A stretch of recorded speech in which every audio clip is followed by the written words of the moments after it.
Bueno, estimado alumno, lo que corresponde hoy día es continuar con el tema del patrimonio de la sociedad conyugal. O sea, ya estamos casi terminando el tema de la sociedad conyugal. Después vienen los otros dos regímenes que son separación total de bienes y participación en los gananciales.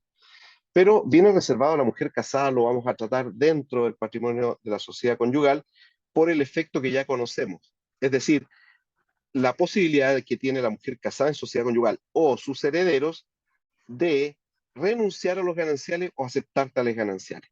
Si aceptan los gananciales, todos estos bienes reservados a la mujer casada que observamos en esta diapositiva van a ir a dar, van a ir a fundirse con el haber social. En cambio, si ella repudia los gananciales, se queda con el patrimonio reservado como si hubiese estado separada totalmente de bienes respecto a ello.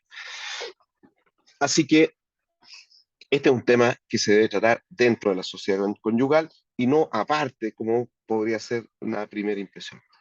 Vamos entonces a, a este tema. Avancemos a este tema. Ahí tenemos el concepto. ¿Qué son los bienes reservados de la mujer casada? Son los que ella adquiere por su trabajo separado de su marido y lo que adquiere con ellos y los frutos de unos y otros. Es decir, tiene una clara analogía con el artículo 1725, número 1, que habla de los sueldos y remuneraciones de todo género, empleos y oficios, ¿se acuerdan? Es decir, este artículo 150 lo que hace es separar el número 1 y enviarlo hacia eso. Me dice una compañera que no está avanzando el PowerPoint. ¿Es cierto? Estoy acá en la página del concepto. Ahora sí. Ahora sí, ya. Eh, bien, entonces, eh, hagamos la analogía entonces. Antiguamente, el 1725 número 1, de todo en salario, monumento de todo género, empleo y oficio, no distinguía entre marido y mujer y sigue sin distinguir. Sin embargo, en la práctica, el 1725 número 1 se convirtió en una norma aplicable al marido y no a la mujer, porque la mujer tiene el 150, es decir, extraemos a la mujer del 1725, la transportamos al libro primero del Código Civil y queda ahí en el artículo 150 con esta institución tan especial de bienes reservados de la mujer casada. Ahora, ¿podría algún ingreso de la mujer entrar o ingresar por el 1725 número 1 al haber absoluto? Sí, podría ser si es que no se dan los requisitos del 150, es decir, si se trata de un trabajo remunerado, pero en conjunto con el marido. Ahí sí entraría el 1725. Como dice la diapositiva, esto se reglamenta en el artículo 150 del Código Civil, cosa curiosa, debería estar eh, disculpe, debería estar regulado allá en el libro cuarto, en conjunto con la sociedad conyugal. Pero bueno. Eh, bien, denominación. El Código Civil no habla de bienes reservados, por eso podría hablarse también de peculio profesional o industrial de la mujer. Recuerden que en el Código hay otra institución similar a esta, perdón, y que es la del peculio del hijo, del hijo menor de edad. Por ejemplo, un hijo que se dedica a poner música o canta, y se hace famoso, como una niña que cantaba hace muchos años atrás. Bueno, lo que gana esos niños está dentro de lo que se ha denominado peculio profesional industrial, del hijo de familia. Eh, Seguramente de esa institución se inspiró el legislador para crear este peculio profesional o industrial de la mujer. Viene a ser lo mismo, pero que se le denomina en la práctica de otra manera. Eh, Así que se le llama bienes reservados y así va a quedar. Y la inspiración de esta institución viene de otros códigos civiles, ahí está el alemán, el suizo y el turco, que entre paréntesis son todos códigos civiles mucho más modernos que el chileno. El código civil chileno ya es antiguo a estos efectos. Bien, ¿cuál es la evolución histórica de esta institución? Bueno, evidentemente en 1853 no existía, cuando salió el primer proyecto.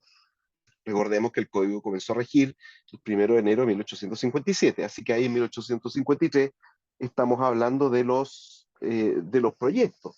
De hecho, yo no sé si les quería mostrar algo acá, una curiosidad que tengo.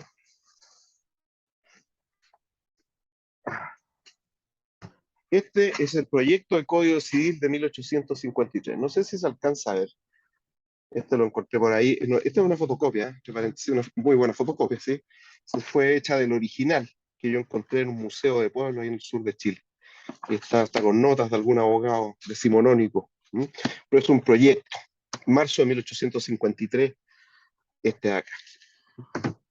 Después, en 1925, el decreto ley 328 creó esta institución definitivamente para que con la ley 5521 se le diera una faz más moderna. Recordemos que en 1934 eh, estábamos, si no votando, ya a punto las mujeres de votar en las primeras elecciones en que ellas pudieron emitir su sufragio.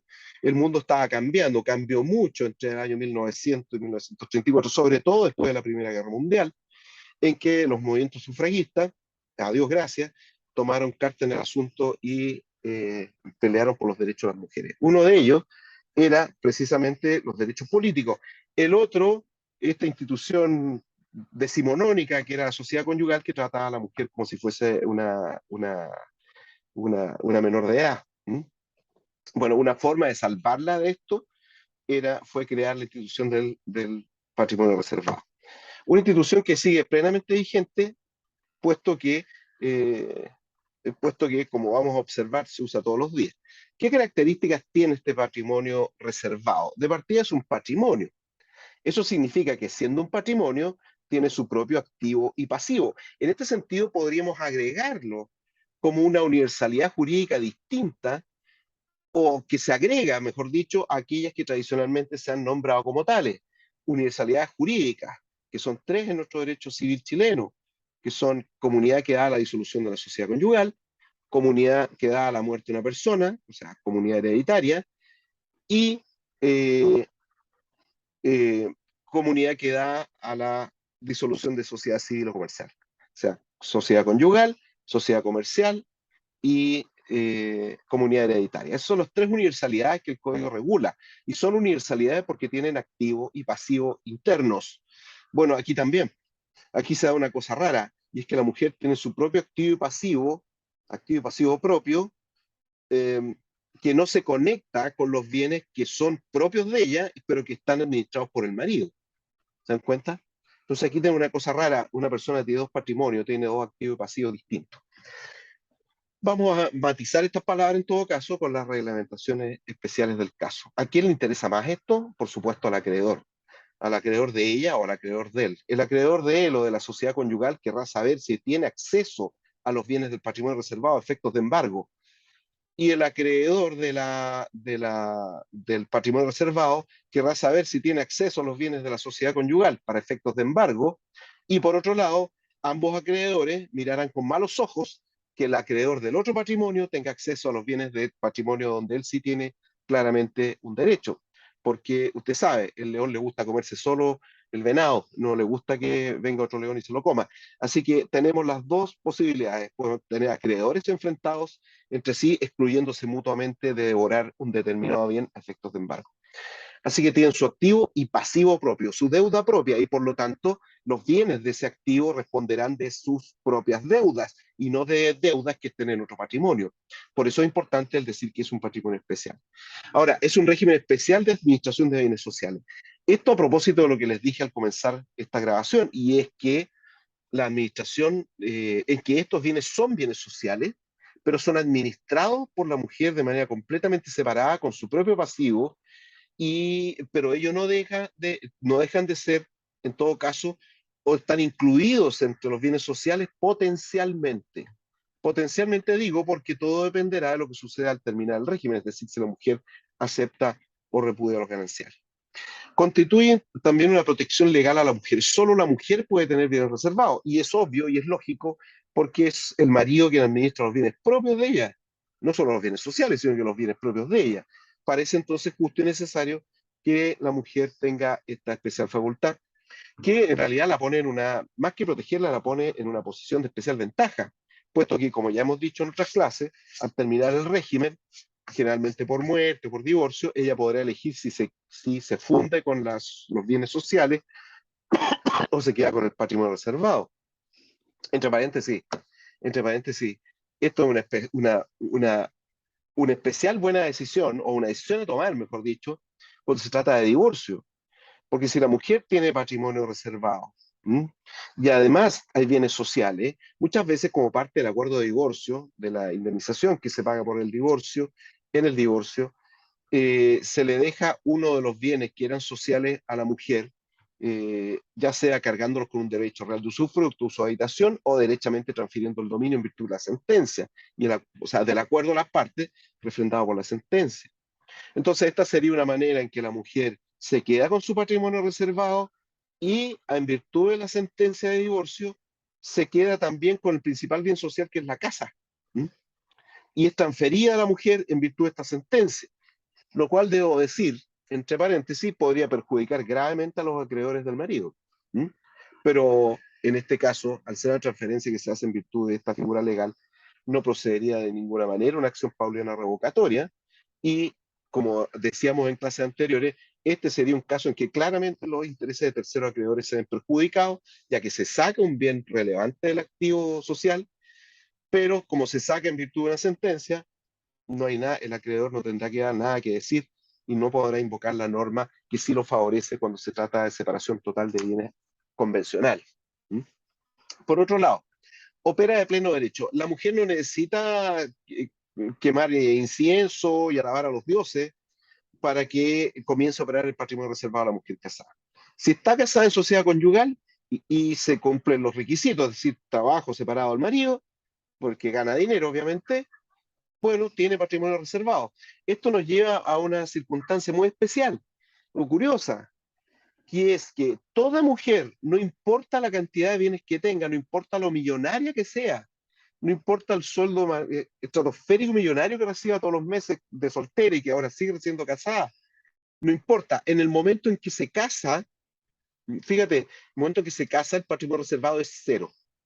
Cero, comienza en cero. ¿Por qué? Porque se trata de aquellos sueldos y emolumentos de todo género, empleos y oficios, parafraseando el número 1 del 1725, que ella reciba estando casada en sociedad conyugal.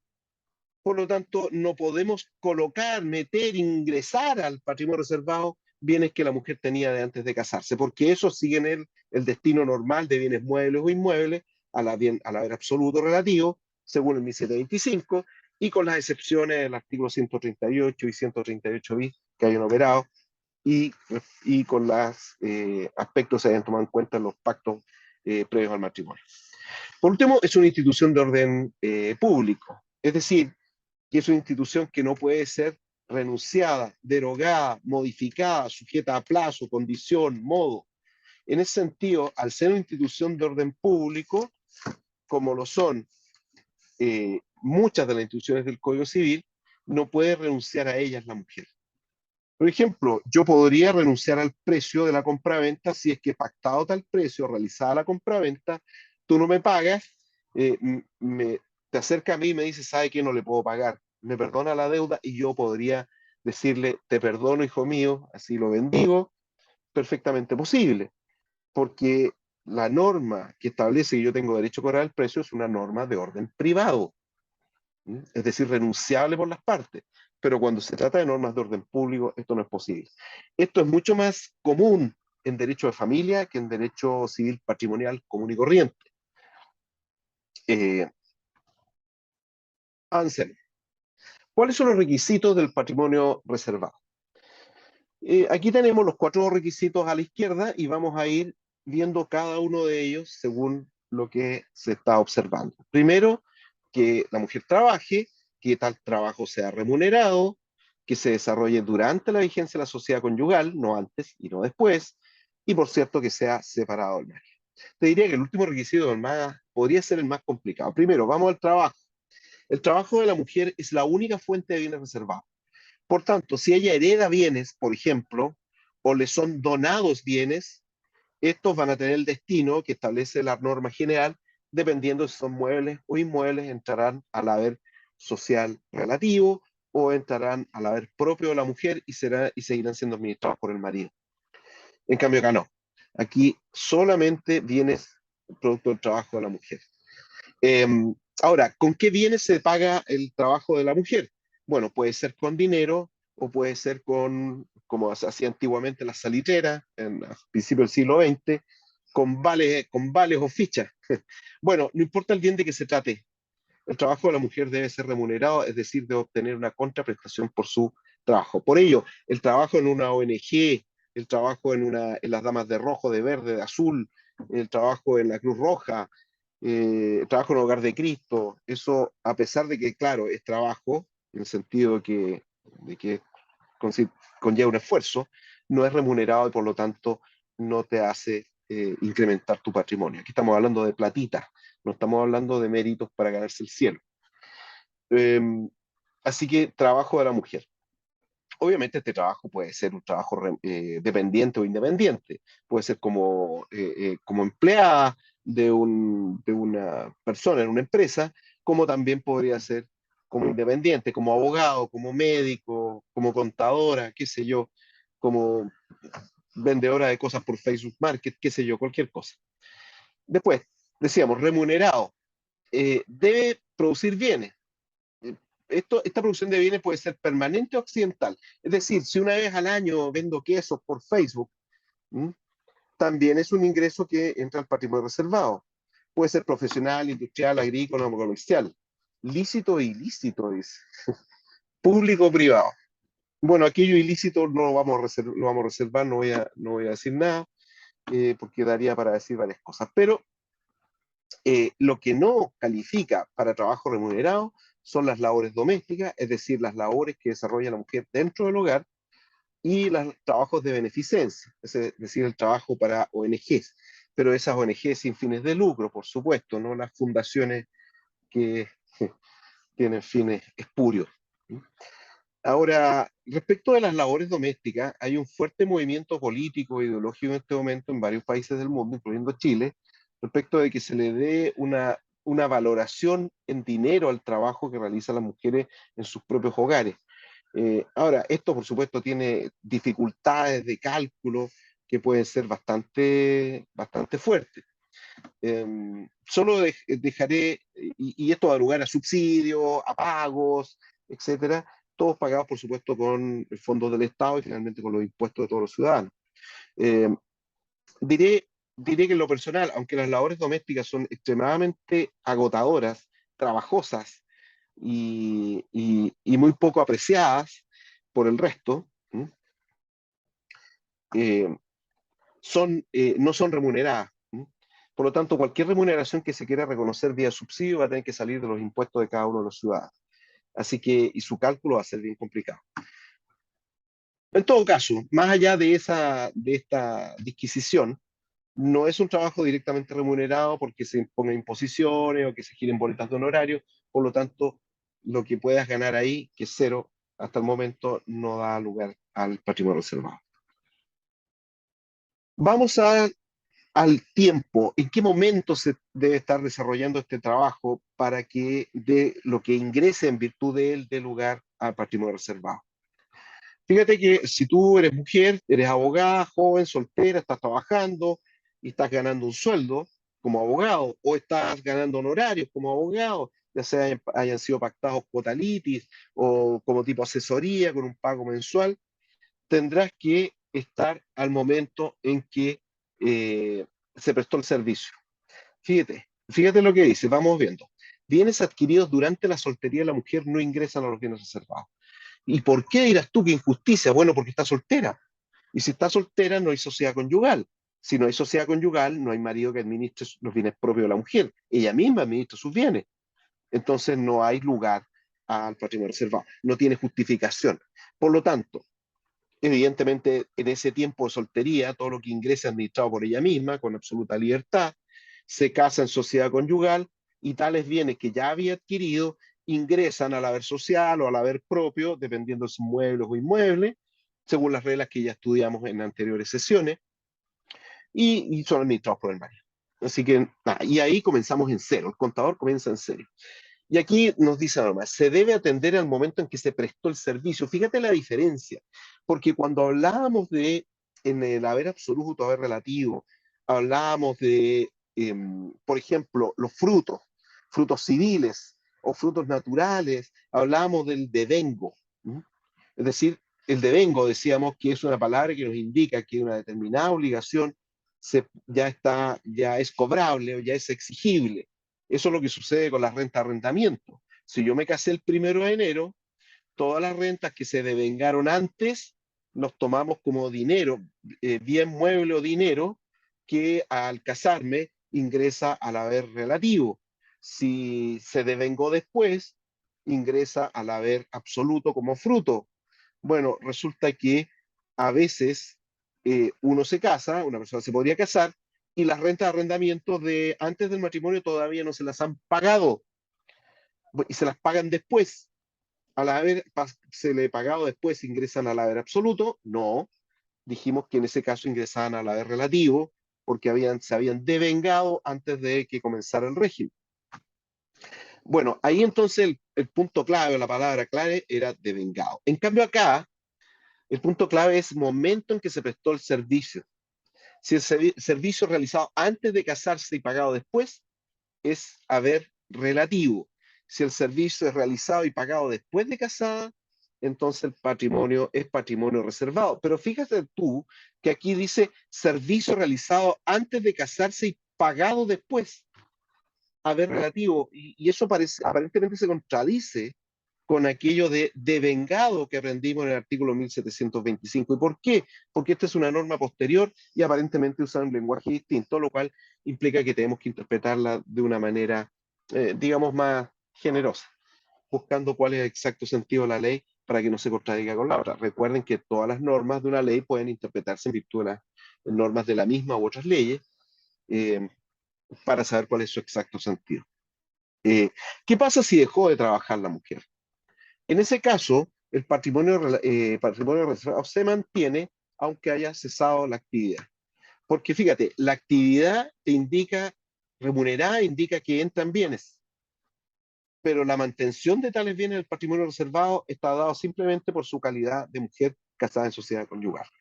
Por eso dice que ejerce o ha ejercido, dice la norma. Ahora,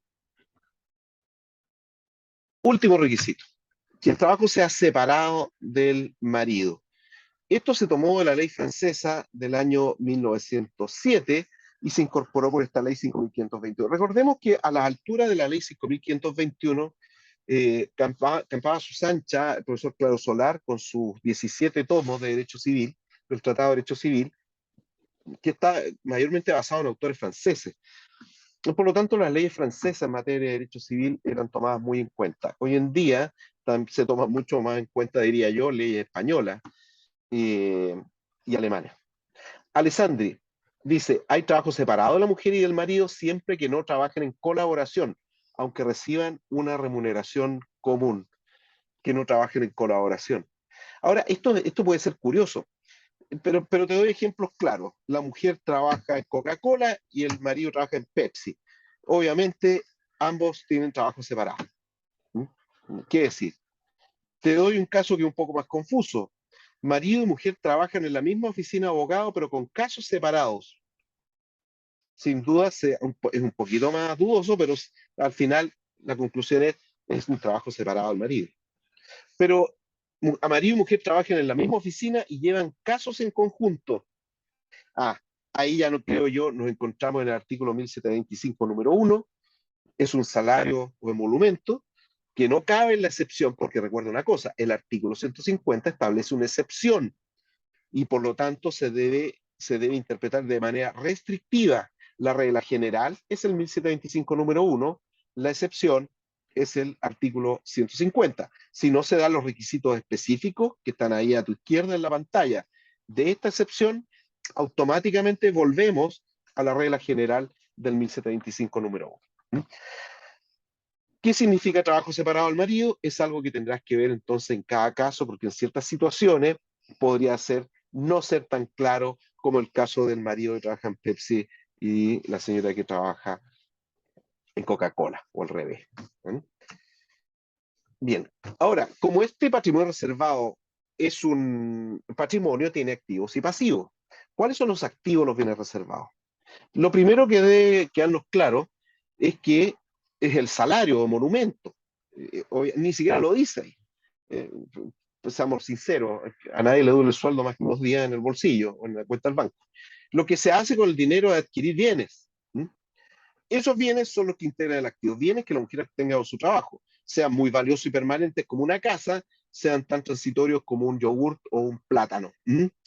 Después, bienes que adquiridos con el producto de su trabajo y los frutos de estos bienes. Así que ahí tenemos los activos. Es la misma idea del activo de la sociedad conyugal, solo que es extremadamente simple. Son esos que están ahí, bienes, bienes adquiridos y frutos de estos bienes adquiridos y reservados. ¿Cuál es el pasivo? Los provenientes de acto y contrato de la mujer dentro del patrimonio reservado. Por ejemplo, pide un crédito hipotecario para comprarse un departamento y este crédito hipotecario lo va a pagar con su sueldo. Nota al margen, es bueno colocar en el contrato y pedirle al banco que coloque en el contrato, porque ellos lo redactan, y coloque que este bien se adquiere dentro del patrimonio reservado de la mujer casada y que han parado por el artículo 150, para que no caiga en el activo, en el haber absoluto, del 1725 número 5. Provenientes de acto de contrato de la mujer fuera del patrimonio reservado, también pasivo, y los provenientes de actos y contratos celebrados por la mujer respecto a un bien propio autorizado por la justicia por negativa del marido. Este es un caso de pasivo que vimos anteriormente. Como vemos entonces tenemos ya 3 pasivos de los bienes reservados. Recuerden que esto es una universalidad jurídica, por lo tanto tiene activos y pasivos. Los activos responden del pasivo. En principio entonces el pasivo de los bienes reservados a la mujer casada no podría responderse de ese pasivo con los bienes del haber social, por más que la mujer cuando termine el régimen va a tener derecho a su mitad gananciales. Así que vamos al pasivo. ¿Cuáles son los pasivos del bien reservado? Ya dijimos, los provenientes de actos y contratos de la mujer dentro del patrimonio reservado. Ejemplo, se compra un departamento con crédito hipotecario y se establece el mismo contrato que lo hace dentro del patrimonio reservado porque ella tiene un trabajo separado al marido. Después, provenientes de acto y contrato de mujer fuera del patrimonio reservado. Fíjate qué curioso. Si está fuera del patrimonio reservado, quiere decir que está dentro de la sociedad conyugal. No se tratará entonces del caso precisamente en que la mujer actúa porque la mujer casada en sociedad conyugal, a pesar de las restricciones que tiene para administrar los bienes propios y los bienes sociales, cuando está casada en sociedad conyugal solamente, obvio, a pesar de estas restricciones, la mujer es plenamente capaz jurídicamente y por lo tanto puede realizar todo tipo de actos jurídicos si así le place. La cosa es que si lo hace sin autorización, sin conocimiento del marido, responderán, entonces no responderán los bienes sociales. Eso es lo curioso, porque esto los administra el marido y tampoco responderán los bienes propios de la mujer, porque esto los administra el marido y sus frutos son para sostener a la familia. Por lo tanto, la ley dice, si la mujer actúa fuera del patrimonio reservado, pero fuera también de la sociedad conyugal, entonces esas actuaciones que generen deuda pasivo serán o se verán respaldadas por los bienes que estén dentro del patrimonio reservado. Así que hagas o no hagas mención del patrimonio reservado, finalmente es pasivo el patrimonio reservado, toda actuación de la mujer que no haya sido autorizada por el marido, por la justicia en subsidio, o no sea de aquellos casos excepcionales en que la mujer puede obligarse y por tanto obligar, dentro del derecho de prenda general, obligar a los bienes sociales, que son el caso de las compras de poco monto para las necesidades diarias de la familia. Esa es la compra de supermercado, por decirlo así, o del boliche a la esquina. Después, los provenientes de actos y contratos celebrados por la mujer respecto a un bien propio autorizado por la justicia por negativa del marido. Claro, aquí es distinto. Aquí la mujer realiza un acto respecto a un bien propio, este acto es autorizado por la justicia y fíjate tú, y este acto genera un pasivo. Genera un pasivo. Por ejemplo, la mujer desea permutar. Este ejemplo yo creo que te va a quedar claro. La mujer permuta la casa que tiene, que es un bien propio, la permuta por otra casa que es más cara. Entonces le dice, juez, autorízame a permutar esta casa por otra porque me conviene. Y el juez le dice, perfecto, hágalo, porque el marido se niega, pero yo creo que es conveniente, hágalo, permute la casa por otra. Resulta que la otra casa es más cara. Si tu casa valía 100, la otra casa vale 20, por decirlo, por poner un ejemplo. y queda endeudada en 20 millones con el otro contratante, con el otro permutante. Bueno, esos 20 millones son un pasivo. ¿Mm? Y al ser un pasivo, entonces, el patrimonio propio, el bien propio, responderá de las deudas de esta mujer. ¿Mm? Eh, y por supuesto, responderán todos los bienes del patrimonio reservado, porque aquí estamos hablando de una operación con un bien propio. A eso está el 138 bis. Por último, obligaciones contraídas por el marido si se prueba que el contrato se dio en utilidad de la mujer o familia común. Esta es la otra excepción que me olvidé mencionar hace unos minutos. Claro, el acreedor podría probar que el contrato se dio en utilidad de la mujer o de la familia en común y por lo tanto podrá dirigirse no solo contra los bienes sociales, que eso era algo que vimos ya como que era un caso de pasivo relativo, sino que también en los bienes reservados. O sea, puede atacar los dos bienes el acreedor. Y eso está en el 150, inciso sexto. Como tú puedes ver, estas normas tienes que hacer el encaje de estas normas con las normas de pasivo, tanto absoluto como relativo, y con las normas de haber absoluto y relativo, para que, y a veces encaje no se produce de una manera perfecta. Debo reconocer que es un poquito confuso. Tienes que manejar muy bien los términos. Vamos a la suerte de los bienes reservados en estas dos hipótesis. ¿Se aceptan los gananciales o se renuncia a los gananciales? Si se, si se aceptan los gananciales, los bienes reservados pasan a formar parte de los gananciales. Eso ya cae de cajón. Los bienes reservados se reparten según las reglas de liquidación de la sociedad conyugal. Es decir, estos bienes deberán proveer al pago de las deudas y de los correspondientes recompensas. ¿Mm? Y los terceros acreedores podrán ahora hacer efectivos sus créditos en esos bienes, los acreedores del marido de la sociedad conyugal. Por eso, cuidado, este sistema no solo favorece a la mujer, en el sentido de que le evita tener que hacer o poner en riesgo sus bienes para que responda a las deudas que contrajo el marido, sino que también puede ser una manera diferente de extraer liquidez, no bienes, pero sí liquidez desde la sociedad conyugal, porque evitamos así que lo que se gana, lo que gana el marido, los frutos, los bienes propios y sociales, finalmente se convierta en bienes que puedan ser embargados por terceros acreedores. Entonces, esta es una manera de transferir bienes, pero no se transfiere bienes en realidad, se transfiere liquidez. Por ejemplo, la mujer en su patrimonio reservado compra un departamento de 300 millones de pesos con crédito hipotecario, pero ella en realidad no gana suficiente dinero para ello. ¿Mm? Y el marido es quien está o paga toda la cuota o paga una buena parte de ella. Entonces se está en realidad transfiriendo liquidez hacia el patrimonio reservado por por el, por el mecanismo de pagar las cuotas del banco. Así que cuidado que todos estos tienen varias, como dicen los ingenieros, varias derivadas. El marido sí tiene algo. El pobrecito marido tiene algo que se llama beneficio de emolumento. ¿Mm?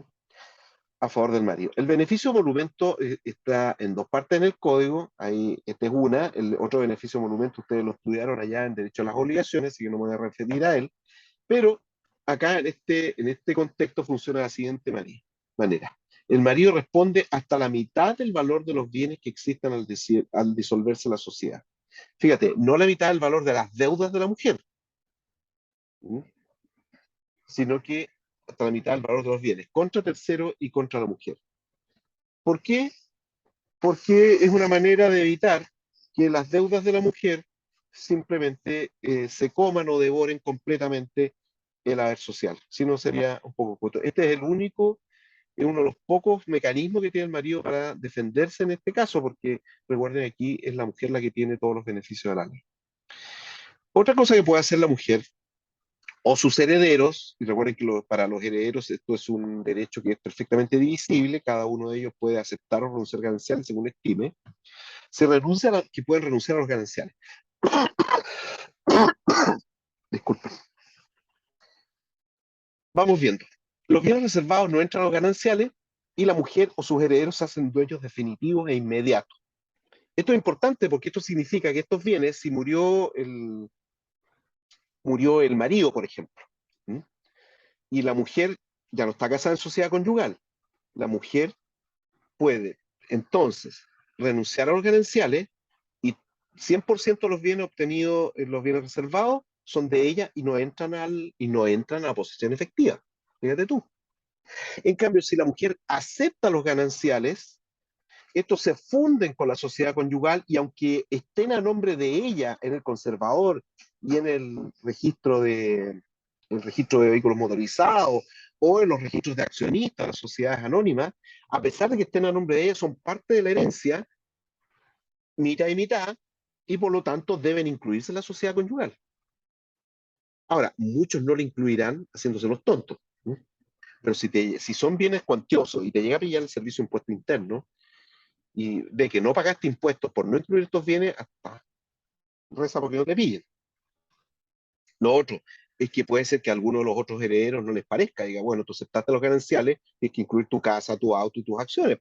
Así que las vamos a poner aquí en la... Eso requiere una investigación de bienes, ¿ah? Labor que puede ser muy compleja, investigar qué bienes tenía una persona al morir, qué es lo que evita que algunas personas hagan la posesión efectiva. Uno de los familiares tiene más conocimiento respecto de qué bienes había y ese al final toma la iniciativa o tiene la iniciativa porque los otros no saben qué bienes hay. Bueno, eso es cuanto a los bienes reservados no entran a las gananciales. Después, marido no responde por obligaciones contraídas por la mujer en su administración separada. Y los acreedores del marido, sociedad, esto, claro, esto sí renuncia a los gananciales. Si renuncia a los gananciales, cada uno va por su camino separado y cada uno responde sus propias deudas. Pero aquí lo más interesante, los acreedores del marido, sociedad conyugal, no pueden perseguir los bienes del patrimonio reservado, que será probablemente esta la razón principal por la cual la mujer renuncia a los gananciales, para esquivar, evitar, driblear, como diría un basquetbolista, eh, a los acreedores del marido. ¿Mm? Y con esto ponemos término al tema de los bienes reservados de la mujer casada para comenzar con el de régimen de participación en los gananciales.